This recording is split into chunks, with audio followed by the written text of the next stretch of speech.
لا إله إلا الله محمد رسول الله عليه صلاة الله وآله والأحبة. Assalamualaikum warahmatullahi wabarakatuh.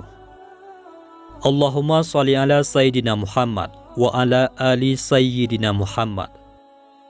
Sahabat cinta mahabbah, pada kesempatan yang penuh berkah ini, kita akan kembali menyelami kisah perjalanan hidup manusia paling mulia, Rasulullah Muhammad SAW, dalam lanjutan Sirah Nabawiyah bagian ke-16. Mari kita teladani jejak hidup Rasulullah. Semoga semakin menambah cinta dan iman kita kepada sang Nabi akhir zaman. Merindukan Mekah.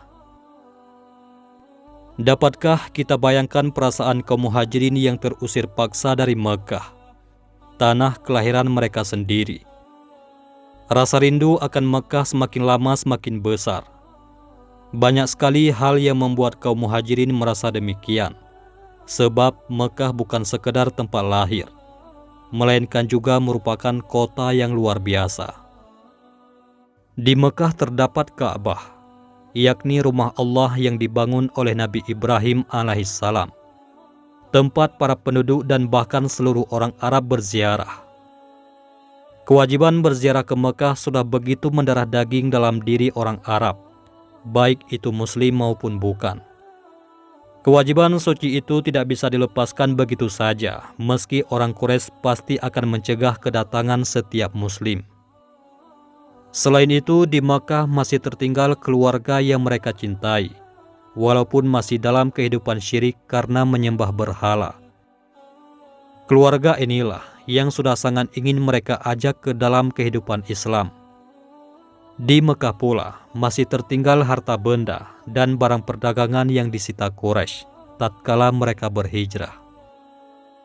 Rasa rindu kaum muhajirin pada Mekah semakin besar karena mereka telah keluar dari kota itu akibat tindakan keras kafir Quraisy. Bukan menjadi adat orang-orang Mekah untuk menyerah terhadap ketidakadilan tanpa melakukan pembalasan. Bahkan Rasulullah SAW sendiri tidak kuasa melupakan Mekah. Di Mekah sana terkubur jasad Sayyidah Khadijah, sang kekasih yang sangat Rasulullah cintai. Tidak ada negeri yang lebih Rasulullah sayangi melebihi Mekah. Tanah tumpah darah yang menimbulkan begitu banyak kenangan. Pada suatu hari, seorang laki-laki datang berhijrah dari Mekah. Ia menemui Rasulullah dan Sayyidah Aisyah. "Bagaimana situasi Mekah saat kau tinggalkan?" tanya Sayyidah Aisyah. Laki-laki itu menggambarkan keadaan rumah-rumah, padang-padang tandus, jalan, pasar-pasar yang hiruk-pikuk, serta bunga-bunga yang tumbuh di tepi jalan menuju perbukitan. Suaranya penuh pilu dan sedih. Kerinduan Rasulullah SAW begitu memuncak, sehingga kedua mata Rasulullah berkaca-kaca, penuh linangan air mata. "Cukuplah, jangan kau bangkitkan kerinduanku," demikian ucap Rasulullah. Namun di tengah kerinduan dan beban berat mengurus umat, Rasulullah juga dibahagiakan dengan pernikahan putri bungsunya, yakni Fatimah Az-Zahra. Orang-orang munafik. Salah satu tokoh paling berpengaruh yang ada di Madinah adalah Abdullah bin Ubay bin Salul al-Aufi, yaitu salah seorang dari Bani Al-Hubla. Sebelum dan sesudahnya orang-orang Al-Aus dan Al-Khazraj tidak pernah menjadikan pemimpin lain selain Abdullah bin Ubay bin Salul, sampai akhirnya Islam datang. Selain itu, di Al-Aus terdapat tokoh berpengaruh lainnya yang ditaati dan dihormati kaumnya, yaitu Abu Amir Abdu'an bin Syaifi bin An-Nu'man. Beliau adalah orang tua dari sahabat Rasulullah SAW yang bernama Hanzalah Al-Ghazil. Abu Amir bin Syaifi biasa dipanggil sebagai pendeta oleh kaumnya. Adapun Abdullah bin Ubay bin Salul, kaumnya telah mempersiapkan mutiara sebagai mahkota untuk disematkan padanya dan menjadikan dia raja mereka. Maka ketika kaumnya berpaling kepada Islam, dia menaruh dendam permusuhan kepada Rasulullah SAW dan menuduh Rasul telah mengambil mahkota kepemimpinannya. Tatkala kaumnya masuk Islam, Abdullah bin Ubay bin Salul ikut masuk Islam, namun tetap menyimpan kemunafikan dan dendam kesumat. Sementara Abu Amir bin Syaifi memilih tetap pada kekafirannya. Ia pergi bersama belasan kaumnya ke Mekah dan meninggalkan Islam dan Rasulullah. Rasulullah SAW bersabda, "Janganlah kalian memanggil dia rahib, tetapi panggillah dia fasik." Sebelum berangkat ke Mekah, Abu Amir menemui Rasulullah dan bertanya, "Agama apa yang engkau bawa?" Rasulullah bersabda, "Aku datang dengan agama yang lurus, agama Ibrahim." Abu Amir berkata, "Aku juga menganut agama Ibrahim." Rasulullah SAW bersabda, "Engkau tidak menganut agama Ibrahim." Abu Amir menjawab, "Betul, aku menganut agama Ibrahim." "Wahai Muhammad, engkau telah memasukkan hal-hal baru ke dalam agama yang lurus, yang bukan merupakan bagian darinya." Rasulullah bersabda, "Aku tidak pernah melakukan itu semua. Aku datang dengan agama Ibrahim dalam keadaan putih suci." Abu Amir berkata, "Seorang pendusta akan Allah matikan dalam keadaan terusir, terasing dan sendirian." Rasulullah SAW bersabda, "Benar, barang siapa berdusta, Allah akan lakukan itu." Demikianlah yang dilakukan oleh orang munafik, yakni Abu Amir. Ia beranjak ke Mekah. Abdullah bin Ubay. Abdullah bin Ubay bin Salul tetap terhormat pada pandangan kaumnya. Hanya saja dia selalu ragu-ragu hingga ia dikalahkan Islam, dan dia masuk Islam secara terpaksa. Suatu hari Rasulullah SAW pergi menunggang keledai bersama Usamah bin Zaid bin Haritsah. Di atas keledainya ada kain pelana yang di atasnya terdapat selimun asal Fadak yang diikat dengan serat palim. Rasulullah SAW berjalan melewati Abdullah bin Ubay bin Salul yang sedang bernaung di bawah benteng kecil yang bernama Muzahim. Abdullah bin Ubay bin Salul sedang bersama beberapa orang dari kaumnya. Tatkala Rasulullah melihat Abdullah bin Ubay bin Salul, Rasulullah SAW merasa malu melewatinya dengan mengendarai keledai. Maka Rasulullah turun dari keledainya dan mengucapkan salam lalu duduk sejenak. Rasulullah SAW membacakan Al-Quran kepada Abdullah bin Ubay bin Salul dan mengajaknya kepada agama Allah Subhanahu wa Ta'ala, mengingatkannya tentang Allah, memberi peringatan keras dan memberi kabar gembira. Abdullah bin Ubay bin Salul diam 1000 bahasa. Setelah Rasulullah selesai berbicara, Abdullah bin Ubay bin Salul berkata, "Wahai Muhammad, sesungguhnya tidak ada orang yang lebih baik perkataannya dari perkataanmu. Apabila yang engkau katakan itu benar, duduk sajalah di rumahmu. Siapapun yang datang menemuimu, bicaralah engkau kepadanya. Sedangkan orang yang tidak datang menemuimu, tidak usahlah engkau bersusah payah datang kepadanya dan mengatakan sesuatu yang orang itu tidak menyukainya." Abdullah bin Rawahah yang sedang berada bersama beberapa dari kaum muslimin berkata, "Benar sekali, biarkan kami yang mengajaknya ke majelis-majelis, kampung dan rumah-rumah kami. Demi Allah, inilah suatu hal yang kami sukai, sesuatu yang dengannya Allah jadikan kami mulia, dan Allah memberi petunjuk bagi kami padanya." Ketika Abdullah bin Ubay bin Salul mendengar kaumnya menentang pendapatnya, ia bersyair, "Kala tuanmu menjadi musuhmu, kau akan senantiasa hina, dan lawanmu akan menjatuhkanmu. Biasakah burung elang harus terbang tanpa sayapnya? Jika suatu hari bulunya dicabut, ia akan jatuh." Rasulullah beranjak dari tempat tersebut, lalu pergi ke rumah Sa'ad bin Ubadah. Ucapan Abdullah bin Ubay bin Salul masih terbesit di wajah Rasulullah SAW. Sa'ad bin Ubadah berkata, "Wahai Rasulullah, aku melihat sesuatu terbesit di wajahmu. Apakah engkau baru saja mendengar hal yang tidak engkau sukai?" Rasulullah SAW bersabda, "Betul sekali." Sa'ad bin Ubadah berkata, "Wahai Rasulullah, bersikap lemah lembutlah kepada Abdullah bin Ubay bin Salul. Demi Allah, ketika engkau datang kepada kami telah mempersiapkan mahkota yang akan kami berikan kepadanya sebagai pemimpin." Ia beranggapan engkau telah merampas mahkota kepemimpinan itu darinya. Sahabat-sahabat Rasul yang sakit.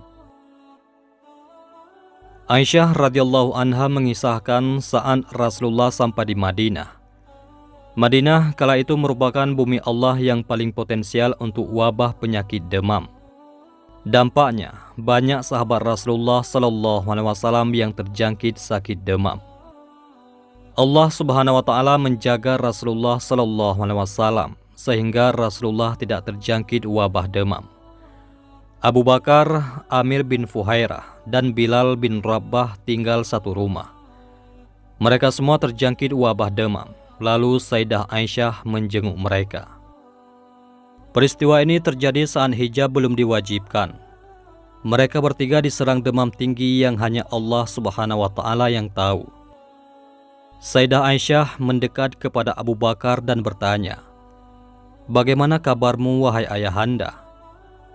Abu Bakar As-Siddiq radhiyallahu an menjawab, "Semua manusia disambut ria oleh keluarganya di pagi hari, sementara maut lebih dekat padanya daripada tali sandalnya sendiri." Sayyidah Aisyah berkata, "Demi Allah, ayah tidak sadar akan apa yang ia katakan." Aisyah radhiyallahu anha mendekat kepada Amir bin Fuhairah dan bertanya, "Bagaimana kabarmu wahai Amir?" Amir bin Fuhairah menjawab, "Telah aku jumpai kematian sebelum mencicipinya. Sesungguhnya kematian datang pada para pengecut dari atasnya. Setiap orang itu berjuang dengan kekuatannya, sebagaimana sapi jantan menjaga kulitnya dengan tanduknya." Aisyah radhiyallahu anha berkata, "Demi Allah, Amir tidak menyadari apa yang dikatakannya."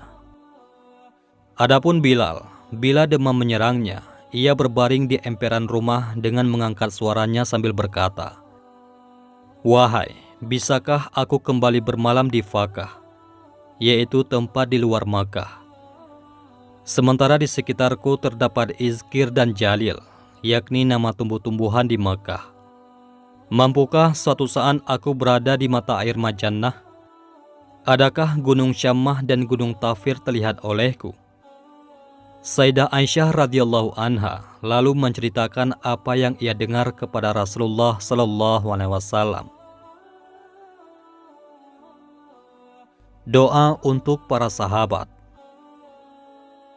Sayyidah Aisyah radhiyallahu anha berkata kepada Rasulullah, "Mereka bertiga bicara asal-asalan dan tidak sadar dengan apa yang mereka ucapkan akibat serangan demam tinggi." Rasulullah SAW berdoa, "Ya Allah, jadikanlah kami mencintai Madinah, sebagaimana telah Engkau jadikan kami mencintai Makkah. Atau kokohkanlah rasa cinta kami kepada Madinah. Berilah kami keberkahan di dalam mud dan sok Madinah, yakni makanannya. Alihkan serangan wabahnya ke Mahyah. Mahyah adalah Al-Jufah." Akibat serangan demam ini, banyak sahabat yang mengerjakan sholat dengan cara duduk. Rasulullah SAW keluar menemui mereka yang kala itu menunaikan sholat dengan cara duduk dan bersabda, "Ketahuilah wahai sahabat-sahabatku, bahwa sholat orang yang duduk itu pahalanya setengah sholat orang yang berdiri." Maka para sahabat berupaya untuk berdiri sekuat mungkin, walaupun mereka demikian lemah dan sedang sakit, dengan harapan mendapatkan pahala. Penanggalan hijrah. Rasulullah Shallallahu Alaihi Wasallam sampai di Madinah, yakni pada hari Senin 12 Rabiul Awal.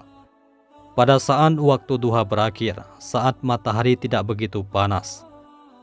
Rasulullah sampai di Madinah saat usia beliau 53 tahun. 13 tahun setelah beliau diutus menjadi Nabi dan Rasul Allah.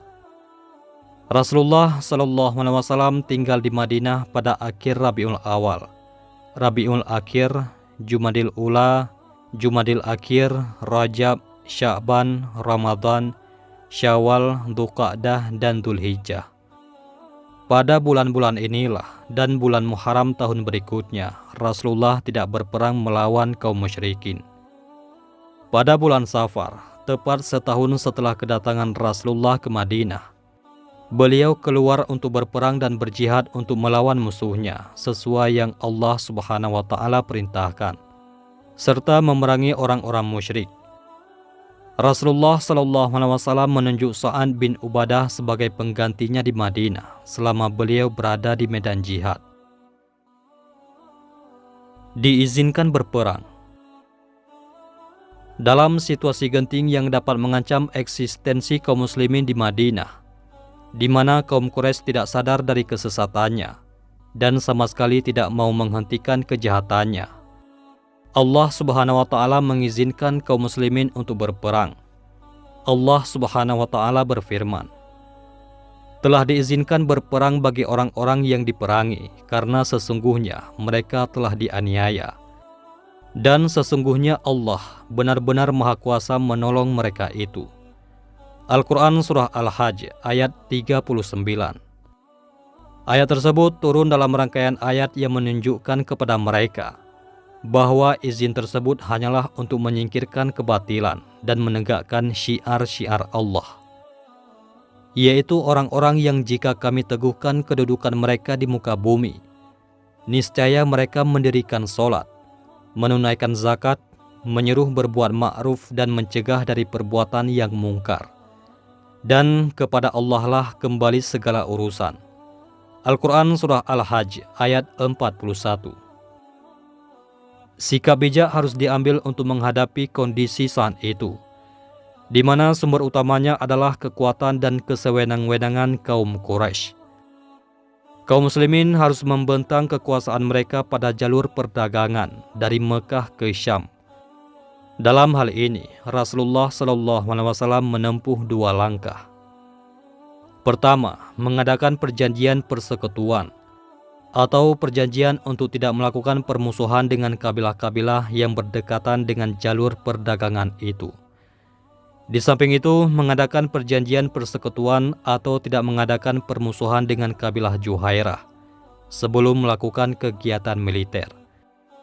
Dan yang kedua, melakukan ekspedisi-ekspedisi secara bergantian ke jalur tersebut.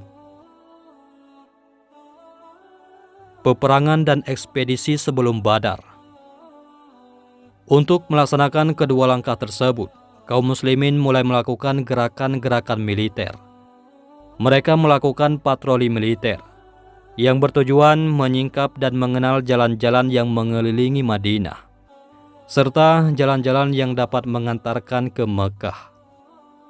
Mengadakan perjanjian-perjanjian dengan kabilah-kabilah yang berdomisili di sepanjang jalan tersebut, memberikan kesan kepada orang-orang Yahudi dan Arab Badui yang berdomisili di sekitarnya bahwa kaum muslimin telah memiliki kekuatan dan mereka telah terbebas dari kelemahan mereka, serta memperingatkan kepada orang-orang Quraisy terhadap akibat kebohongan mereka, sehingga mereka sadar dari kesesatan mereka dan merasakan adanya bahaya yang mengancam perekonomian mereka, agar mereka cenderung untuk berdamai dan menghentikan keinginan mereka untuk menyerang kaum muslimin, menghalangi jalan menuju Allah, serta menyiksa kaum muslimin yang lemah di Mekah, agar kaum muslimin pun menjadi bebas untuk menyampaikan risalah Allah di seluruh jazirah. Secara ringkas, ihwal ekspedisi-ekspedisi itu adalah sebagai berikut. Ekspedisi Saiful Bahar, yaitu pada bulan Ramadan tahun pertama Hijriyah, Rasulullah Shallallahu Alaihi Wasallam mengangkat Hamzah bin Abdul Muthalib untuk memimpin ekspedisi ini. Ekspedisi ini berkekuatan 30 orang yang terdiri atas kaum muhajirin untuk mencegah kafilah Quraisy yang datang dari Syam, yang dipimpin oleh Abu Jahal dengan kekuatan 300 orang. Setelah sampai di Saiful Bahri, di sekitar daerah Laut Merah, bertemulah pasukan kaum muslimin dengan kafilah Quraisy dan siap untuk bertempur. Namun Majdi bin Amru al-Juhani, sekutu Quraisy dan kaum muslimin berjalan di tengah-tengah mereka dan menghalangi mereka sehingga pertempuran pun tidak terjadi. Bendera Hamzah adalah bendera pertama yang dikibarkan oleh Rasulullah SAW. Warnanya putih dan dibawa oleh Abu Mursyid Kinas bin Husain al-Ghanawi. Setelah ekspedisi Al-Kharar terjadi, ekspedisi selanjutnya adalah Perang Al-Abwa atau Waddan. Perang ini terjadi pada bulan Safar tahun kedua Hijriyah atau Agustus tahun 623 Masehi. Setelah mewakilkan urusan kota Madinah kepada Sa'ad bin Ubadah, Rasulullah SAW keluar memimpin langsung pasukan yang berkekuatan 70 orang, khusus orang-orang muhajirin untuk mencegah kafilah Quraisy. Setelah tiba di Waddan, Rasulullah tidak menjumpai pasukan Quraisy. Dalam peperangan tersebut, Rasulullah mengadakan perjanjian persekutuan dengan Bani Damrah, yang ketika itu pemimpinnya adalah Amru bin Makhsya ad-Damri. Naskah perjanjian tersebut adalah sebagai berikut. Ini adalah surat perjanjian dari Muhammad SAW kepada Bani Damrah. Sesungguhnya harta dan diri mereka aman, dan mereka berhak mendapatkan pertolongan jika diserang, kecuali apabila mereka memerangi agama Allah Subhanahu wa Ta'ala. Apabila Nabi SAW mengajak mereka untuk menolongnya, mereka akan menyambutnya. Adapun Waddan terletak antara Mekah dan Madinah, sedangkan Abwa terletak di dekat Waddan. Inilah peperangan pertama yang diikuti oleh Rasulullah SAW.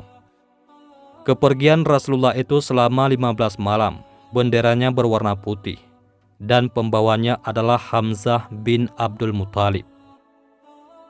Setelah Perang Al-Abwa atau Waddan terjadi, ekspedisi selanjutnya adalah Perang Buat. Perang Buat terjadi pada bulan Rabiul Awal tahun kedua Hijriyah atau September 623 Masehi.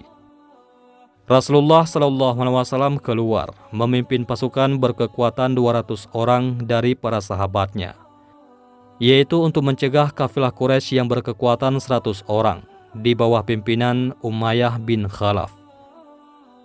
Kafilah itu membawa 2.500 unta. Setibanya di Buat, yaitu di sekitar Ridwa, Rasulullah tidak menjumpai kafilah itu. Dalam peperangan tersebut, Rasulullah mewakilkan urusan kota Madinah kepada Sa'ad bin Mu'az. Benderanya berwarna putih dan dibawa oleh Sa'ad bin Abi Waqqas radhiyallahu anhu. Perang Sawan. Perang Sawan terjadi pada bulan Rabiul Awal tahun kedua Hijriyah atau September tahun 623 Masehi. Kharaj bin Jabir al-Fihri dengan pasukannya menyerang pinggiran kota Madinah dan merampas beberapa binatang ternak. Karena itu, Rasulullah SAW keluar dengan para sahabatnya, bersekutukan 70 orang untuk mengejar pasukan Kharaj, hingga tiba di lembah Safwan yang letaknya tidak jauh dari Badar. Namun, Rasulullah tidak menjumpai Kharaj dan teman-temannya, lalu pulang tanpa melakukan pertempuran. Perang ini disebut juga dengan Perang Badar pertama. Dalam perang ini, urusan kota Madinah diwakilkan kepada Zaid bin Haritsah. Benderanya berwarna putih dan dibawa oleh Ali bin Abu Thalib radhiyallahu anhu. Setelah Perang Buat dan Perang Sawan terjadi, ekspedisi selanjutnya adalah Perang Zil Usyairah. Perang Zil Usyairah terjadi pada bulan Jumadil Ula dan bulan Jumadil Akhir tahun kedua Hijriyah atau November dan Desember tahun 623 Masehi. Rasulullah SAW keluar memimpin pasukan berkekuatan 150 orang. Dalam riwayat lain, yaitu 200 orang kaum muhajirin. Dalam hal ini bisa tidak memaksa seorang pun untuk ikut serta dalam peperangan tersebut. Mereka keluar membawa 30 unta yang dikendarai secara bergantian untuk mencegah kafilah Quraisy yang berangkat ke Syam. Telah terdengar berita tentang keberangkatan mereka dari Mekah membawa barang-barang dagangan kaum Quraisy. Setibanya di Zil Usyairah, beliau tidak menjumpai kafilah tersebut. Mereka telah lolos beberapa hari sebelumnya. Kafilah inilah yang dicari sepulang mereka dari Syam dan menjadi penyebab terjadinya Perang Badar Kubra. Menurut Ibnu Ishaq, Rasulullah SAW berangkat pada akhir Jumadil Ula dan kembali pada awal Jumadil Akhir. Inilah yang menjadi penyebab perbedaan pendapat ahli surah dalam menentukan bulan terjadinya peperangan ini. Dalam peperangan ini, Rasulullah SAW mengadakan perjanjian perdamaian dengan Bani Mudlij dan sekutunya, yaitu Bani Damrah. Pada saat peperangan itu, urusan kota Madinah diwakilkan kepada Abu Salamah bin Abdul Asad al-Makhzumi. Adapun bendera peperangan itu berwarna putih dan dibawa oleh Hamzah bin Abdul Muttalib radhiyallahu anhu. Dua pasukan saling berhadapan. Setelah selesai merapikan barisan, Rasulullah mengeluarkan instruksi kepada pasukannya agar tidak memulai peperangan sebelum menerima perintah terakhir dari Rasulullah. Kemudian Rasulullah memberikan pengarahan kepada mereka secara khusus tentang persoalan peperangan. Rasulullah SAW bersabda, "Apabila mereka mendekati kalian, hujanilah mereka dengan panah. Janganlah kalian menghunuskan pedang sebelum mereka mendatangi kalian." Kemudian Rasulullah SAW kembali ke lembah, ditemani oleh Abu Bakar secara khusus. Sa'ad bin Mu'az pun dengan kelompoknya melakukan pengawalan di pintu kemah Rasulullah. Adapun kaum musyrikin pada hari itu, Abu Jahal meminta keputusan. Beliau mengatakan, "Ya Allah, dia telah memutuskan tali persaudaraan dan membawa sesuatu yang tidak kami kenal. Maka binasakanlah dia. Ya Allah, tolonglah pada hari ini orang yang paling Engkau cintai dan paling Kau ridai di antara kami." Tentang hal ini, Allah Subhanahu wa Ta'ala berfirman, "Jika kamu orang-orang musyrikin mencari keputusan, maka telah datang keputusan kepadamu. Dan jika kamu berhenti, maka itulah yang lebih baik bagimu. Dan jika kamu kembali, niscaya kami kembali pula. Dan angkatan perangmu sekali-kali tidak akan dapat menolak dari kamu sesuatu bahaya pun, biarpun dia banyak, dan sesungguhnya Allah beserta orang-orang yang beriman." Al-Quran Surah Al-Anfal ayat 19. Awal pemicu pertempuran. Awal pemicu pertempuran adalah Al-Aswad bin Abdul Asad al-Makhzumi, yaitu orang yang berperangai buruk, keluar dengan mengatakan, "Aku berjanji kepada Allah, aku harus minum dari tempat penampungan air mereka, atau aku harus menghancurkannya, dan aku harus mati karenanya." Ketika ia keluar, ia dihadapi oleh Hamzah bin Abdul Muttalib radhiyallahu anhu. Setelah bertemu, Hamzah segera menyabetkan pedangnya pada kaki Al-Aswad, yaitu pada pertengahan betisnya ketika ia berada di depan penampungan air. Al-Aswad pun jatuh dan kakinya menguncurkan darah. Kemudian berangkat menuju penampungan air sambil memasukinya, karena ingin memenuhi sumpahnya. Tetapi Sayyidina Hamzah mengulangi pukulannya pada bagian yang lain ketika ia berada di dalam penampungan air. Perang tanding. Terbunuhnya Al-Aswad merupakan pembunuhan pertama yang menyulut api pertempuran. Setelah itu, 3 orang dari pasukan Quraisy tampil ke depan. Semuanya dari satu keluarga, yaitu Utbah dan Saibah, 2 lelaki bersaudara anak Rabi'ah. dan Al-Walid anak Utbah. Mereka menentang untuk perang tanding, maka untuk menghadapi mereka tampillah 3 pemuda Ansar, yaitu Auf dan Muawis, 2 lelaki bersaudara anak Al-Haris dan ibunya bernama Afra, dan yang satu lagi adalah Abdullah bin Rawahah. 3 orang dari pasukan musyrikin itu bertanya kepada 3 orang pemuda Ansar itu, "Siapa kalian?" Mereka menjawab, "Sekelompok orang dari kaum Ansar." 3 pasukan musyrikin itu berkata, "Kami tidak butuh kalian. Kami menginginkan orang-orang yang sepadan dari kaum kerabat kami sendiri." Kemudian juru bicara mereka berteriak, "Hai Muhammad, keluarkanlah orang-orang yang sepadan dari kaum kerabat kami sendiri." Selanjutnya Rasulullah SAW bersabda, "Bangkitlah wahai Ubaidillah bin Al-Haris. Bangkitlah wahai Hamzah. Bangkitlah wahai Ali." Setelah ketiganya bangkit dan menghadapi pasukan-pasukan musyrikin itu, pasukan musyrikin itu bertanya kepada mereka, "Siapa kalian?" Setelah dijawab, mereka mengatakan, "Kalian orang-orang yang sepadan dengan kami."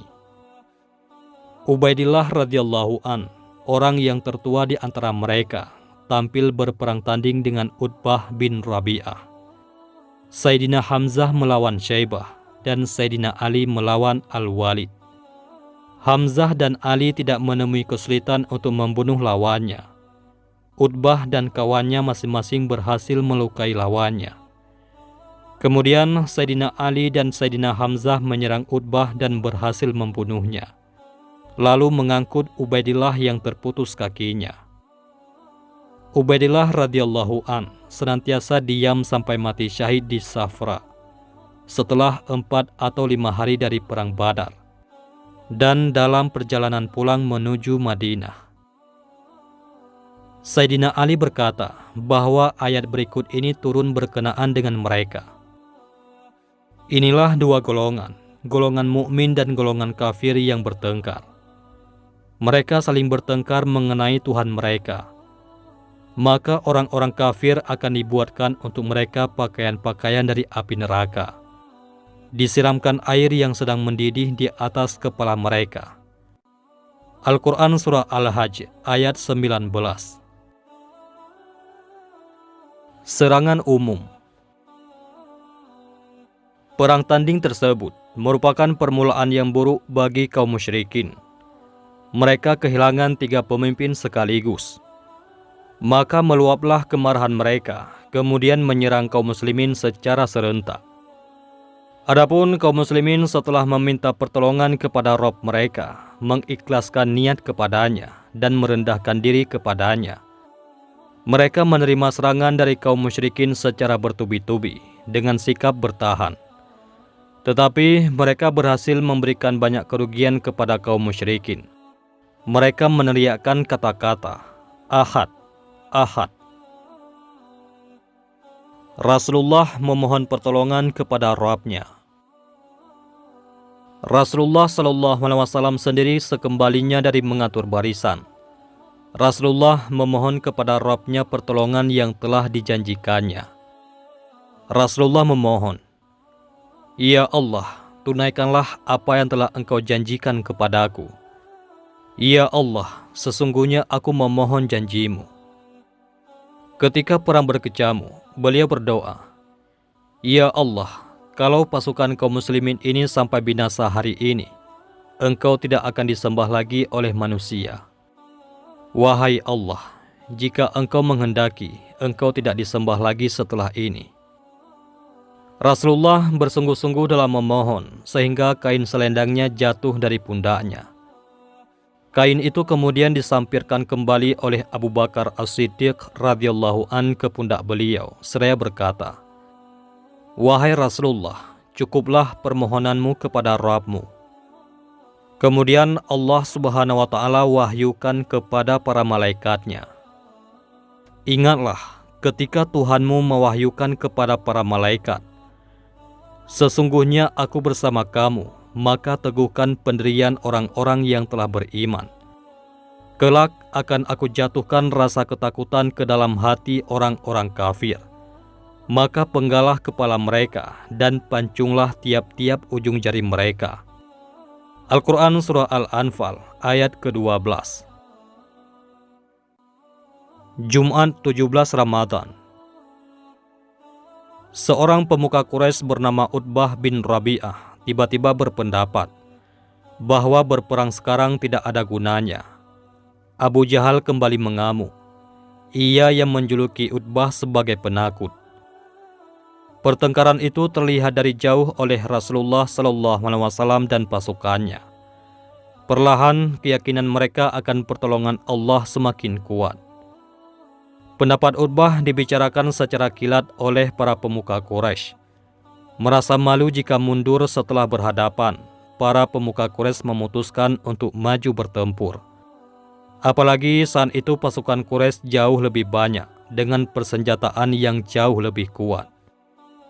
Seorang penulis sejarah menyebutkan bahwa saat itu datanglah iblis yang menyerupai wajah Surakah bin Malik, yakni pemimpin Bani Mut'lij bersama puluhan anak buahnya. Iblis berkata kepada para pemuka Quraisy, "Jangan takut memerangi Muhammad dan para sahabatnya. Kalau kamu kalah, kami akan membantumu dari arah belakang." Tiba-tiba malaikat Jibril turun dan mendatangi iblis dengan cepat. Seketika itu juga, Surakah dan anak buahnya melarikan diri. Seorang Quraisy berteriak heran, "Hendak kemana engkau, wahai Surakah? Bukankah engkau tadi hendak membela kami? Mengapa engkau sekarang hendak pergi?" Orang itu menjawab, "Aku melihat sesuatu yang tidak engkau lihat." Setelah itu kedua pasukan pun saling berhadapan. Hari itu hari Jumat tanggal 17 Ramadan. Rasulullah SAW bersabda, "Demi Dia yang memegang hidup Muhammad, setiap orang yang sekarang bertempur dengan tabah, bertahan mati-matian, terus maju dan pantang mundur, lalu ia gugur, dan Allah akan menempatkannya di dalam surga." Semangat pasukan pun melambung. Kekuatan iman yang diberikan Allah melebihi kekuatan apapun. Walaupun demikian, beberapa orang pahlawan Quraisy menunjukkan keberanian mereka. Bilal bin Rabah. Di dalam pertempuran sengit itu, banyak sekali sesama saudara-saudara harus saling berhadapan.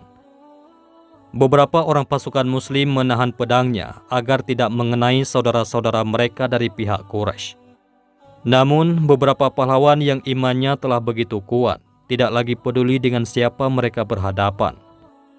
Mereka menyadari apabila mereka baru melepaskan kesempatan untuk merobohkan musuh di hadapannya, musuh itu bisa membunuh tentara Islam yang lain. Padahal saudara Muslim itulah yang seharusnya mereka bela melebihi saudara sedarah. Umar bin Khattab berhadapan dengan pamannya sendiri dan berhasil membunuhnya.